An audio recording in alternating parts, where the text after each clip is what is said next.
Himalaya cotton வேட்டிகள், ஷர்ட்டுகள், wedding celebration. சிந்தன் அப்ப ரெண்டுமே கேட்கலையா அவங்க இவங்களுக்கு? காத்திருங்கள். கண்ட்ரோல்ல இல்லன்றதை அவர் ஒத்துக்கிறாரா? அவரு சிந்தன் இப்போ ஒத்துக்கிறாரா? இப்ப ரெண்டு விஷயம். பிரதமரினுடைய பேச்சை உன்னிப்பாக கவனிக்கிறப்ப நீங்க தொடர்ந்து ராகுல் காந்தியை சொல்றாரு, அவதூறு செஞ்சிட்டு இருந்தீங்க, அம்பானி அதானி குறித்து அவதூறு செஞ்சிட்டு இருந்தீங்க. அதுதான் ஃபர்ஸ்ட் பாயிண்ட். ரெண்டாவது போர்ஷன்ல என்ன சொல்றாங்க, இப்ப ஏன் அமைதியா இருக்கிறீங்க, ஏன் பேசுவதை நிறுத்தி விட்டீர்கள் அப்படின்னு சொல்றாரு. இப்ப ஸ்ரீராம் சொல்றது, தெலுங்கானாவா இருக்கட்டும் அல்லது கேரளாவா இருக்கட்டும், அம்பானி அதானி வந்திருக்கிறாங்க. அப்ப சந்தேகம் இருக்கா இல்லை? எங்களை சொன்னீங்களா, சந்தேகப்பட்டீங்களா? உங்களை நாங்க சந்தேகப்படுறோம். இதானே பிரதமர் பேச்சின் சாரம். 7 நாள்ல கணக்கெடுத்து ராகுல் காந்தி பேசினாரா இல்லையான்னு ஃபேக்ட் செக் எல்லாம் வந்துருச்சு. அதனால பிரதமர் மோடி மேபி நாளைக்கு மன்னிப்பு கேட்பார் அப்படின்னு கூட நம்ம எதிர்பார்க்கலாம். நான் தப்பா சொல்லிட்டேன், ஏன்னா ராகுல் காந்தி பேசலைன்னு இவர் சொன்னார்ல, அப்படி ஒன்றும் இல்லையே. 7 நாள்ல 7 இடத்துல பேசியிருக்காரு. அதில் பேசியிருக்கிறதே நீங்கள் எடுத்தீங்கன்னா ஜார்க்கண்டில் தெளிவாக சொல்கிறாரு, இந்த காடுகள் ஆதிவாசி மக்களுக்காக, மலைவாழ் மக்களுக்கானது. ஆனால் அதிலிருந்து உங்களை அகற்றிவிட்டு இந்த காடுகளை, கனிம வளங்களை அள்ளி கொடுப்பதற்கு அதானி முயற்சிக்கிறார். இப்போ என்ன பாயிண்ட்டு? நிலக்கரி ஊழல் நாங்கள் வைக்கிற குற்றச்சாட்டு அதை அவரும் முன்வைக்கிறார். இப்போ நான் என்ன கேட்குறேன், பிரதமர் மோடிக்கு நிலக்கரி ஊழல் பற்றி என்ன கவலை? இதுதான் கேள்வி. சரி, ரெண்டாவது, தனியார் துறைகளை, பொதுத்துறைகளை எல்லாம் தனியார் துறையாக மாற்றுவதன் மூலம் இடஒதுக்கீட்டை ஒழித்து கட்டுவதற்கு மோடி ஏற்கனவே தன்னுடைய 2 நண்பர்களை வைத்து திட்டமிடுகிறார், செய்து கொண்டிருக்கிறார் என்று ராகுல் காந்தி பேசுறாரு. இப்ப நம்ம கேள்வி என்ன, பொதுத்துறைகளை யாருக்கு வேணா நீங்க தனியார் மயப்படுத்துறதுங்கிற கொள்கை இவங்க ஒன்றும் கொண்டு வரல. ஆனா இப்படி தனியார் மயப்படுத்துகிறத இவங்க 2 பேரை மையப்படுத்தி இந்தியாவுக்குள்ள மட்டுமில்ல வெளிநாட்டுக்கும் போய் அங்க இருக்கிற டீலை கூட வந்து அதானிக்கும் அம்பானிக்கும் இல்லை மற்றவர்களுக்கும் பிடித்து கொடுப்பது. குறிப்பா ரஃபேல் டீல் 30,000 கோடி பொது பணம், அதை பத்தி பேசுறோம். அதே மாதிரி இலங்கையில ஒரு மின்சார திட்டத்தை அதானிக்கு வாங்கி கொடுப்பதற்கு கவர்மெண்ட் டு கவர்மெண்ட் டீல் என்று பேசுவது பிஎம்ஓ ஆபீஸ்ல இருந்து அழுத்தம் வருது. இதை பத்தி இன்னைக்கு விசாரணை இல்லை, இதை பேசுறோம். இப்போ அதானி எந்த தொழிலுமே இல்லாம இருந்தாருன்னு சொன்னா கிடையாது, அவர் தொழில் தான் பண்ணிக்கிட்டு இருந்தாரு. ஆனா மோடி ஆட்சிக்கு வருவதற்கு போது 650, அதாவது நீங்க முதலமைச்சராகிற கதையை விட்டுருங்க, பிரதமர் ஆகும்போது பணக்காரர்கள் 650வது இடத்துல இருக்காரு.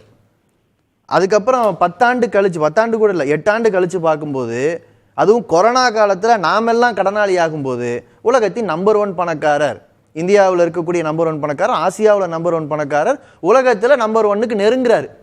அவருக்கு மேலே ஜெஃப் பெசோஸும் எலான் மஸ்கும் தான். இப்போ நம்ம கேள்வி என்னன்னா, இந்த இடத்துக்கு எப்படி போனாங்கன்னு நாங்கள் தேடி பார்க்கும்போது எல்ஐசி பணம், ஸ்டேட் பேங்க்ல இருந்து கடன், நம்ம பணத்தை இது எல்லாமே நம்ம தொடர்ந்து பேசிட்டே இருக்கிறோம் பல காலமா. என் கேள்வி என்னன்னா, ஸ்ரீராம் சொல்ற இடத்தை தான் பிரதமரும் நகர்ந்திருக்கிறாரு. காங்கிரஸ் மட்டும் என்ன விதிவிலக்கா? நீங்களும் அம்பானி அதானியோடு இருந்தவங்க தானே, இப்ப ஏதோ ஆதாயம் அடைஞ்சிருக்கிறீங்க அப்படின்னு சொல்ல வராரா? உங்களுக்கு ஏதோ பணம் போயிருக்கு, டீல் நடந்திருக்குன்னு சொல்ல வராரா? காங்கிரஸ் விதிவிலக்கா? எங்களுக்கு இருக்கிற பொருளாதார கொள்கையில இருந்து உங்களுக்கு என்ன மாற்றுன்னு அவர் கேட்டிருந்தாருன்னு வச்சுங்களேன், இந்த விவாதம் வேறு விதமா இருந்திருக்கும்.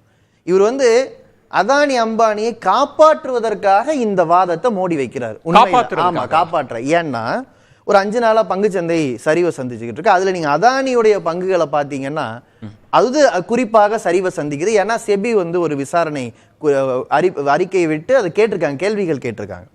இப்போ அதானி பிரதமர் மோடியோடு, அதாவது அதானி ஒரு உலகம் என்றால் பிரதமர் மோடி அதன் ஈர்ப்பு விசை, அதனாலதான் அந்த எம்பையர் நிக்குது. இன்னைக்கு மோடி அவர்கள் அதிகாரத்திலிருந்து அகன்று விட்டால் அதானி எம்பையர் விழுந்துரும். அப்படி இல்லைன்னு ஒரு இப்ப வந்து பொதுமக்களுக்கு சொல்றாரு, அல்லது முதலீட்டாளர்களுக்கு சொல்றாரு, உலக முதலீடு நிறுவனங்களுக்கு சொல்றாரு, அதானி எம்பையருக்கு காங்கிரஸ்குள்ளேயும் ஆள் இருக்கு. இப்படியாக ஒரு வாதம். இன்னைக்கு பாருங்க, மற்றவங்க எல்லாம் என்ன பேசுறாங்க, 77 இருந்தே நாங்க வந்து அதானியை வளர்க்கறது நாங்க மட்டும் இல்ல, அதானியை காப்பாற்றுவதற்கான ஒரு பிஆர்ஓ வேலையை பாஜக செய்யுது. பாஜக ஒரு கட்சியாக செய்யுது, அதற்கு ஒரு தூண்டில் வந்து மோடி போட்டிருக்காரு. அது தன்னுடைய கட்சி, தங்களுடைய சகாக்களை வச்சு நீங்க செய்யலாம் சார். இல்ல, ஆனா அவர் நேரடியா ராகுல கை நீட்டி சொல்றாரு. என்ன டீல்? என்ன டீல்? சாதாரண டீல் இல்ல, கண்டெய்னர்ல காசு வருதுன்னு சொல்ற அளவுக்கு சொல்றாருன்னா, அப்ப கண்டெய்னர்ல எவ்வளவு கண்டெய்னர் வாங்கி இருப்பாங்க? ஏன்னா பிஜேபியுடைய சொத்து மதிப்பு இப்ப ரீசெண்டா வயர்ல ஆர்டிகல் 80,000 கோடி ஒரு கட்சிக்கு. அதான் அப்ப எத்தனை கார்பரேட்டுகள்கிட்ட கண்டெய்னரா வாங்கியிருப்பாங்க? தமிழ்நாட்டிலேயே ரயிலுங்க, மத்திய அரசு கட்டுப்பாட்டில் இருக்கிற ட்ரெயின்ல 4 கோடி ரூபாய் பிடிக்கும் போது பாஜக உறுப்பினர் அட்டையோட ஒருத்தர் வராரு, எனக்கு நயினார் நாகேந்திரனை தெரியுன்றாரு, நயினார் நாகேந்திரன் எனக்கு அவரை தெரியுன்றாரு. இப்ப என் கேள்வி, இந்த 4 கோடி பணம் நயினார் நாகேந்திரனுக்கு சொந்தம் இல்லைல்ல, அப்ப அதானிக்கு சொந்தம்னு பிரதமர் சொல்ல வராரு. அப்போ கண்டெய்னரா ரயில்ல பெட்டியா பாஜகவுக்கு கொடுத்ததுனால பாஜக இப்ப எல்லா கட்சிகளையும் பார்த்து கை நீட்டுது. நாங்க சொல்றோம், நீங்க விசாரிக்க மாட்டீங்க. ஏன்னா உங்க ஈடி எதிர்கட்சிகளை முடக்குவதற்கானது. ஏதோ மக்கள்லாம் நம்பிட்டு இருக்காங்க கருப்பு பணம், இல்ல அது எதிர்கட்சிகளை முடக்குவதற்கானது. ஆனால் சட்டத்தை முறையாக பயன்படுத்தினால் உண்மையில் யார் மாட்டுவார்னா, கண்டெய்னர்ல யார் வாங்கினாங்களோ அவங்க மாட்டுவாங்க. கண்டெய்னர் பணத்தை பத்தி தமிழ்நாட்டுக்கு நல்லா தெரியும்.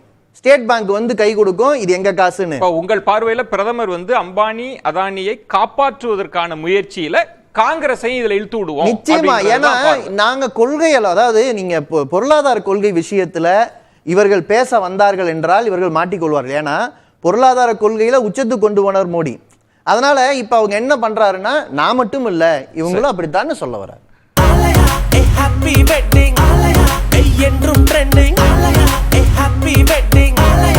ஆலயா காட்டன் வேட்டிகள் ஷர்ட்டுகள் வெட்டிங் செலிப்ரேஷன்.